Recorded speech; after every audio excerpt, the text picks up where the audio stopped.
Vielen Dank für die freundliche Einführung, Herr Murari. Sehr geehrte Frau Rektorin, sehr geehrte Kollegen, Freunde, Bekannte, es ist mir eine große Ehre und ein Vergnügen, hier zu sein und nach anfänglichen Schwierigkeiten mit dem Übertragen, weil es eben kein photonisches, sondern noch ein elektronisches Netzwerk ist, nun ein bisschen mehr über die optische Datenübertragung und die physikalischen Probleme dieser Bauelemente und der Systeme in vernetzten optischen Kommunikationssystemen zu diskutieren. Es handelt sich hier natürlich um ein globales Thema und ich sehe auch, dass wir hier viele Kollegen haben, die vielleicht etwas sich besser fühlen, wenn wir Englisch oder My Broken English versuchen zu sprechen. Und ich schätze natürlich die Landessprachen der Schweiz besonders. Ich finde es auch sehr wichtig, diese kulturelle Vielfalt zu behalten. Aber ich möchte trotzdem diese Ausführungen jetzt auf Englisch abhalten.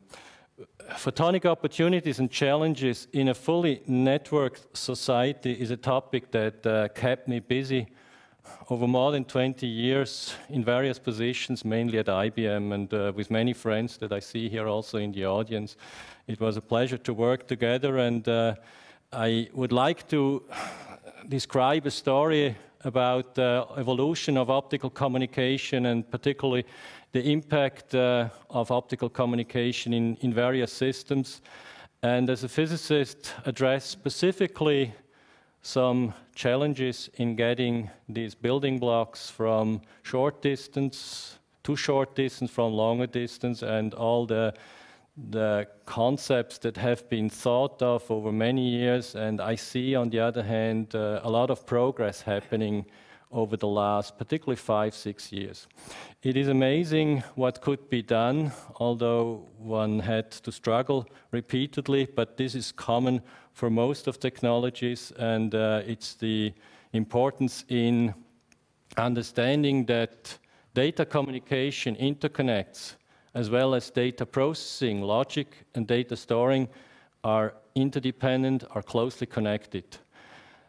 Communication trends, as I said before, are coming from the long distance with optical fibers being these days pervasive for long distance communication, and are going to shorter and shorter links.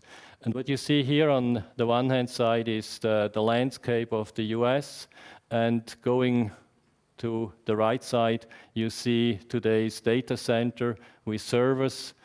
From behind these servers, you see more and more these red cables that are interconnects, fiber interconnects, and then how to get the optical data path closer and closer to the processor, to the chip, because of all the challenges. And I would like to address some of them. But before doing that, just want to calibrate you a little bit about the processing, the storage, and the interconnect landscape.